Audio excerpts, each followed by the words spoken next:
Unacademy. Let's crack it. नमस्कार, मी वैभवी ठाकरे. अनअकॅडमीच्या या online प्लॅटफॉर्ममध्ये आपणा सगळ्यांचं स्वागत करते.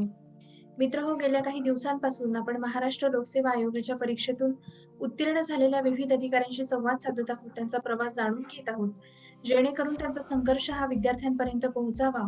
नव्याने या क्षेत्राकडे येऊ पाहणाऱ्या विद्यार्थ्यांना एक मार्गदर्शन मिळावं. त्याचबरोबर या क्षेत्रातल्या जमेच्या आणि कमतरतेच्या बाजूसुद्धा त्यांना समजाव्यात आणि आधीच ज्या विद्यार्थ्यांनी या क्षेत्रात पदार्पण केलेलं आहे, त्यांना आपले प्रयत्न हे योग्य दिशेने चाललेले आहेत की नाही, हे तपासून पाहता यावं.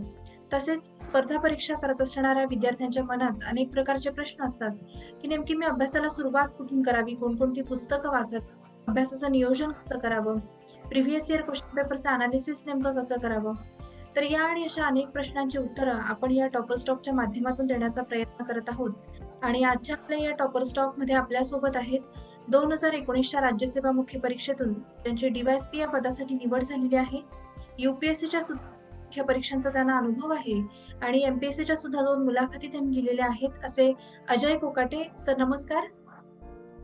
नमस्कार. डी-वाय-एस-पी पदी निवड झाल्याबद्दल तुमचं खूप खूप अभिनंदन आणि आमच्या या प्लॅटफॉर्ममध्ये खूप स्वागत.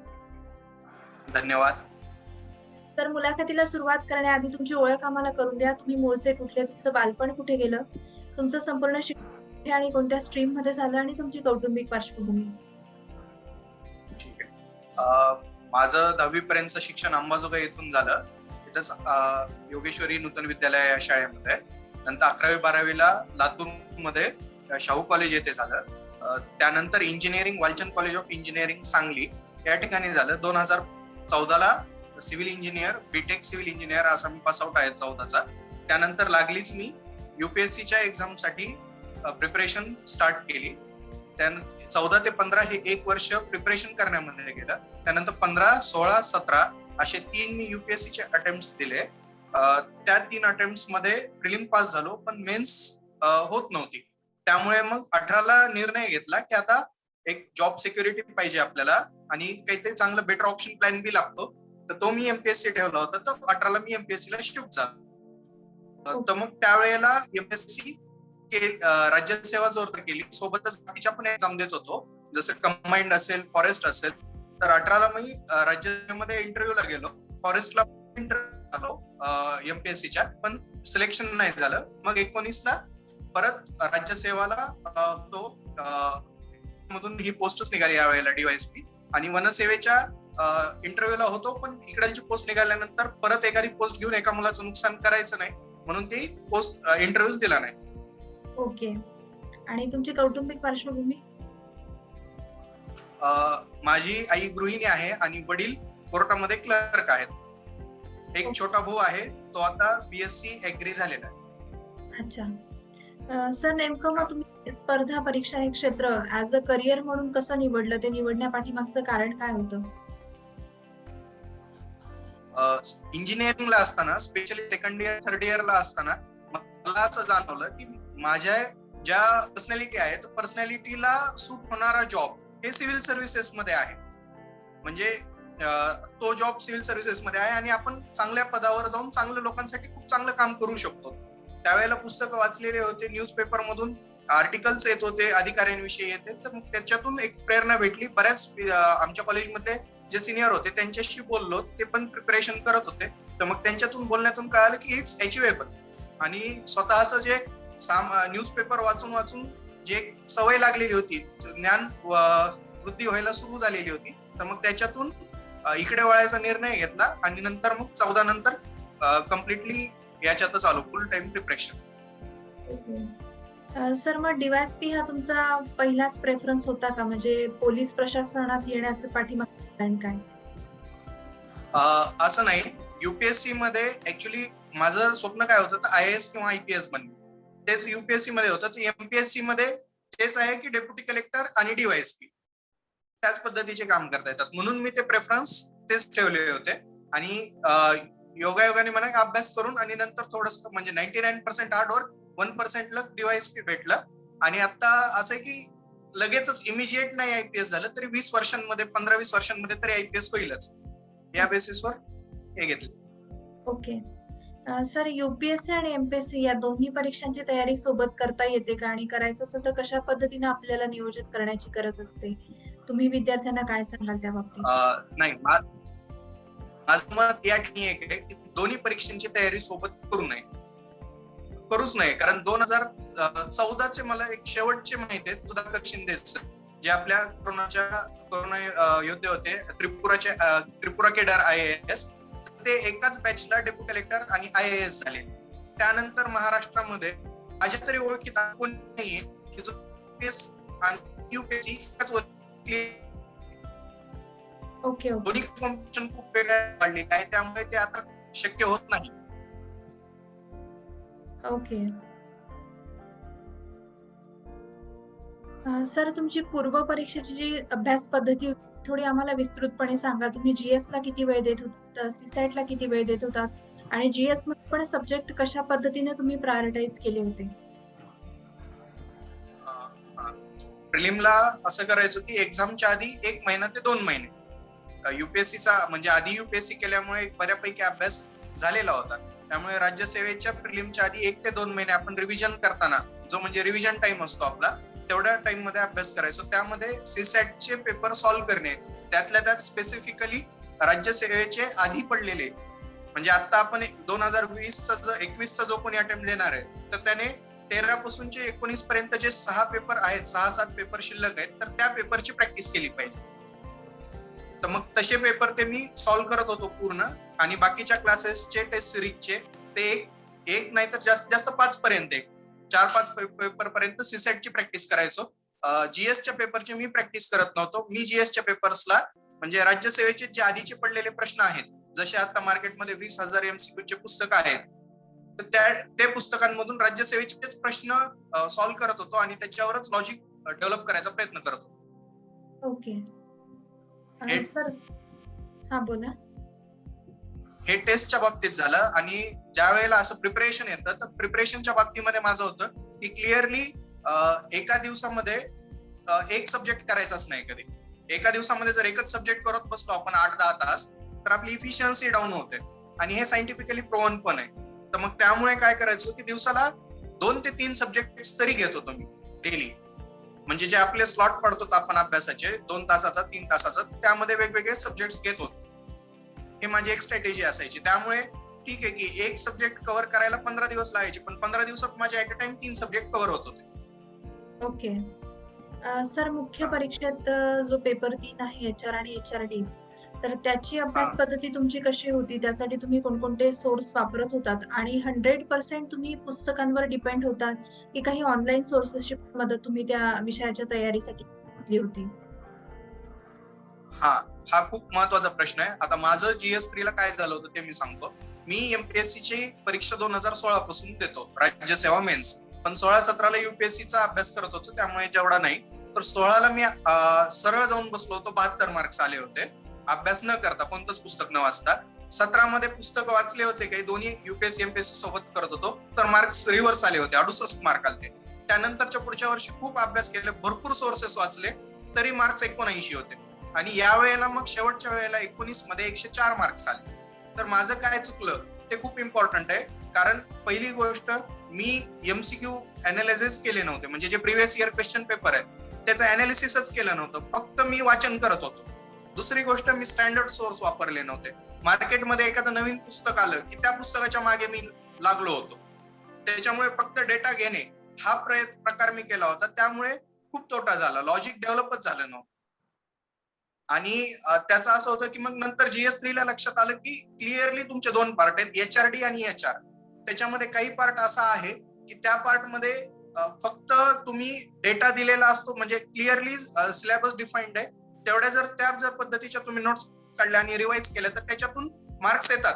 HR ला तर सगळे टॉपिक्स आहेत आपले, 8-10 टॉपिक्स आहेत, एक फ्रेमवर्क लक्षात येतो, तुम्ही क्वेश्चन अँटिसिपेट करू शकता, कुठे क्वेश्चन्स विचारले जातील, आणि तेवढं जर केलं तर मग मार्क्स आले. HR ला. HRD मध्ये असं होतं की नेमकं काय विचारणार आहेत हे लक्षात यायला पाहिजे. आणि त्याच्यासाठी सुरुवातीचा जो पहिला आपला चॅप्टर आहे, तर त्या चॅप्टर्स मधले लोकसंख्या वगैरे हे स्टॅटिक पार्ट आहे, तो डेटा आहे, तो चेंज होणार नाही, तो पार्ट झाला पाहिजे. पण एज्युकेशन आणि हेल्थ जो आहे, या ठिकाणी डेटा सोबतच तुमचं लॉजिक खूप इम्पॉर्टंट आहे. की नेमके प्रश्न विचारण्यामागचा त्यांचा उद्देश काय असतो, बेसिक कन्सेप्च्युअल क्लॅरिटी, तर ती पण विद्यार्थ्यांनी लक्षात घ्यावी असं वाटतं. ओके. ती एकदा खूप लक्षात घ्यायची, कन्सेप्च्युअल क्लॅरिटी क्लिअर करायची आणि नंतर एमसीक्यू राज्यसेवेचेच बघायचे. अच्छा. म्हणजे हा, आणि प्रिव्हियस इयर क्वेश्चन पेपरचं अनालिसिस करणं महत्वाचं आहे. हा बोला. हो, हा खूप महत्वाचं आहे. आणि आणखीन एक तुम्ही प्रश्न विचारला होता ऑनलाईन ऑनलाईन रिसोर्सेसच्या बाबतीत. हा, तर ऑनलाईन सोर्सेस मी काही जास्त वापरले नव्हते. फक्त जे करंटचं आपलं दर महिन्याचं मॅगझिन येतं ते प्रत्येक जण कोणतेही वापरू शकतो. मी पृथ्वीचं यशाची परिक्रमा वाचायचो. तर त्यामध्ये तेवढं त्याच मॅगझिन मधलं जे आपल्या सिलेबसची लिंक आहे तेवढंच फक्त बघायचं. त्याच्या पलीकडे जास्त नाही फिरायचं मेन्स साठी तरी ऍटलिस्ट. तर मग तेवढं करत होतो. त्याच्या पलीकडे ऑनलाईन रिसोर्सेस करत नव्हतो. कारण प्रॉब्लेम काय होतो, बरेच मुलं मी बघितलेत की ऑनलाईन रिसोर्सेसच्या मागे भरपूर लागतात, पण ऑनलाईन रिसोर्सेस हे फक्त 1-2 ते 3% ऍट मॅक्स 5% क्वेश्चन साठी उपयोगी पडतात. पण बाकीचे 95% क्वेश्चन्स आणि 95% मार्क्स हे आपल्याला स्टॅटिक पुस्तकातूनच भेटणार आहेत. ओके. ओके. म्हणजे एक ऑनलाईन सोर्सेस मध्ये थोडंसं गुरफटून जाण्याची शक्यता सुद्धा असते. हो, ते टाळले पाहिजे. तिथं 5% जर मार्क्स असणार आहेत, विचारणार आहेत, तर त्या ठिकाणी आपण हार्डली आपला 10% अभ्यास हा ऑनलाईन करायचा किंवा तो पण कमी करता आला तर चालेल. ओके. सर, एमपीएससी ही बऱ्यापैकी एक फॅक्च्युअल एक्झाम आहे आणि तुम्हाला यूपीएससीचा सुद्धा अनुभव आहे. त्याच्यामुळे तुम्हाला तर नक्कीच माहिती असेल की एमपीएससी मध्ये थोडा पाठ कराव्या लागणाऱ्या गोष्टी जास्त असतात. तर मग ह्या हो. गोष्टींसाठी तुम्ही काय अशी पर्टिक्युलर ट्रिक वापरत होतात का पर्टिक्युलर विषयांसाठी? नेमकं ह्या पाठ कराव्या लागणाऱ्या गोष्टींची तयारी तुम्ही कशी करत होता? हा, एमपीएससी ला पाठ कराव्या लागतात गोष्टी. आता समजा काही लोकसंख्येचे आहेत चॅप्टर्स, तर लोकसंख्येवर डायरेक्ट विचारू शकतात की किती साक्षरता आहे, जिल्ह्याचं किती कोणता रेट कोणता आहे, ग्रोथ रेट कोणता आहे, काय. तर या गोष्टी तुम्हाला नोट्स मधून काढाव्याच लागणार. नोट्स नाही काढल्या तर ऍटलीस्ट पुस्तकावर अंडरलाईन करावे लागतात. पण जर समजा काही गोष्टी अशा आहेत लक्ष्मीकांत सारखे पॉलिटी पेपर 2, तर त्या ठिकाणी आपल्याला नोट्स काढायची म्हणजे काय काढणार नोट्स, सगळ्या पेपरच आहे सगळा, म्हणजे अख्खं पुस्तकच नोट्स काढावं लागेल आपल्याला. तर तशा ठिकाणी नोट्स नाही काढायच्या, अंडरलाईन करायच्या आणि त्या ठिकाणी परत जायचं. नोट्स जरी काढायच्या असतील तरी बरेच जण काय करतात, नोट्स काढताना जे आपल्याला माहिती त्याच भागाच्या नोट्स काढतात. तर तसं न करता जे आपल्याला विसरू शकतं त्या भागाच्या नोट्स काढण्यावर महत्व द्यायला पाहिजे.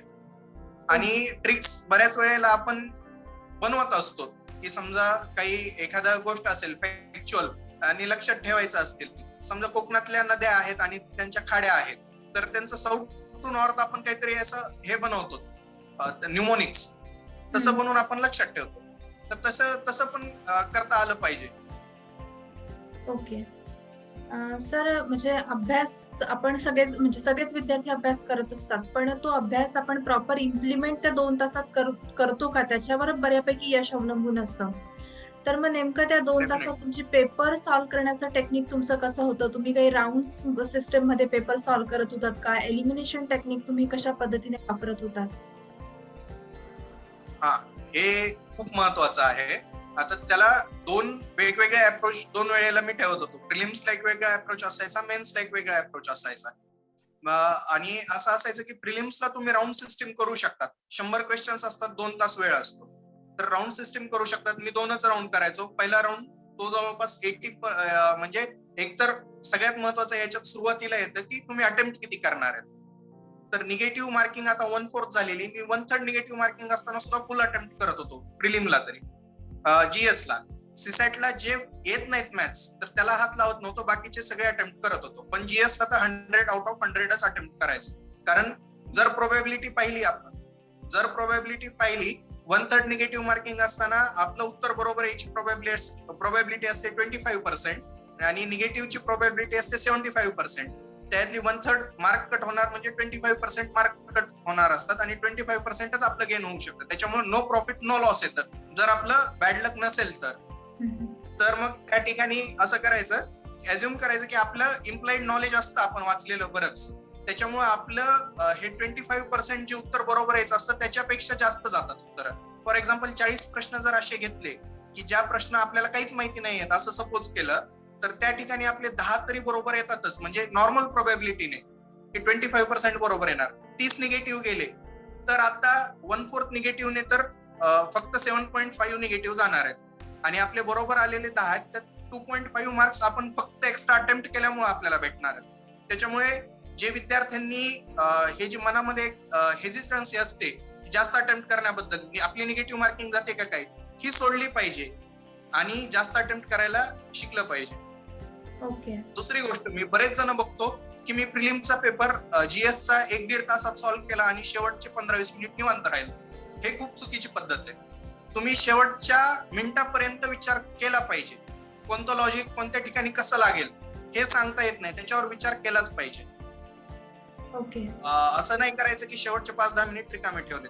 आणि मेन्सला असं होतं की मेन्सला 150 प्रश्न 2 तासात सॉल्व्ह करायचे असतात, त्यामुळे राऊंड सिस्टीम कडे यायला वेळच भेटत नाही. त्यामुळे तुम्ही जस्ट प्रश्न वाचला की ते टिक मार्कच करत चालावं लागतं. पेपरला मिळालेला पूर्ण वेळ युटिलाइज करणं गरजेचं असतं म्हणजे. हो, गरजेचं आहे. आणि आणखी महत्वाचं, बरेच जण पेपरला जाताना की कोणत्या पेपरला किती मार्काचं टार्गेट आहे आपलं, हे टार्गेट डोक्यात ठेवतात. तर हे टार्गेट अभ्यास करताना डोक्यात ठेवायचं, पेपरला जाताना डोक्यात नाही ठेवायचं. पेपर जर अवघड आला तर मार्क्स कमी येऊ शकतात आणि तो पेपर कमी येईल की आपल्याला बर्डन येतं. बर्डन खाली आणखी परफॉर्मन्स प्रेशर अंडर आपला परफॉर्मन्स आणखीनच खराब होतो. ते नाही करायचं. पेपरला जाताना डोक्यात एकच ठेवायचं की आपल्याला जास्तीत जास्त मार्क घ्यायचे, हे डोक्यात ठेवायचं. आणि प्रिपरेशन करताना तुम्ही मग टार्गेट ठेवू शकतात की एवढे मार्क्स पाडायचे, याचं टार्गेट ठेवायचं. ही मेंटॅलिटी चेंज झालं पाहिजे. सर, तुम्हाला 2 मुलाखतींचा सुद्धा अनुभव आहे. तर मुलाखतीची तयारी तुम्ही कशी करत होतात आणि तुमचा एकूणच मुलाखतीचा अनुभव कसा होता? मुलाखतीचा अनुभव, मला दोन्ही पद्धतीचे अनुभव आहेत. म्हणजे 2018ला मला खूप कमी मार्क्स होते, 47च मार्क्स, म्हणजे जे इंटरव्ह्यूच्या मानाने कमी मार्क्स होते. आणि 2018च्या याला राज्यसेवा मेन्सला, राज्यसेवेच्या इंटरव्ह्यूला, आणि 2019च्या याला त्याच पॅनलकडे मला 60 मार्क्स होते, मेश्राम सरांच्या पॅनलकडे, जे त्यांचे one of the highest marks आहेत. तर मग याच्यामध्ये नेमकं झालं काय, तर मी स्वतः अनालाइज करत गेलो की माझ्या चुका काय होत गेल्या. आधीच्या इंटरव्ह्यूला नेमकं बोलायचं कसं, तर मग तो स्वतःच अनालाइज केलं पाहिजे. मॉक इंटरव्ह्यू जर जास्त दिले पाहिजेत, आपापला म्हणजे ग्रुप, मॉक म्हणजे क्लासेस मध्येच दिले पाहिजेत असं नाही, तर आपल्या मित्रांचा एक ग्रुप बनवला पाहिजे. त्यामध्ये की एक क्वेश्चन घेतला, त्याचं उत्तर दिलं, तर त्याच्यावर 2nd डिग्री 3rd डिग्री पर्यंत क्रॉस क्वेश्चन्स करता आले पाहिजे.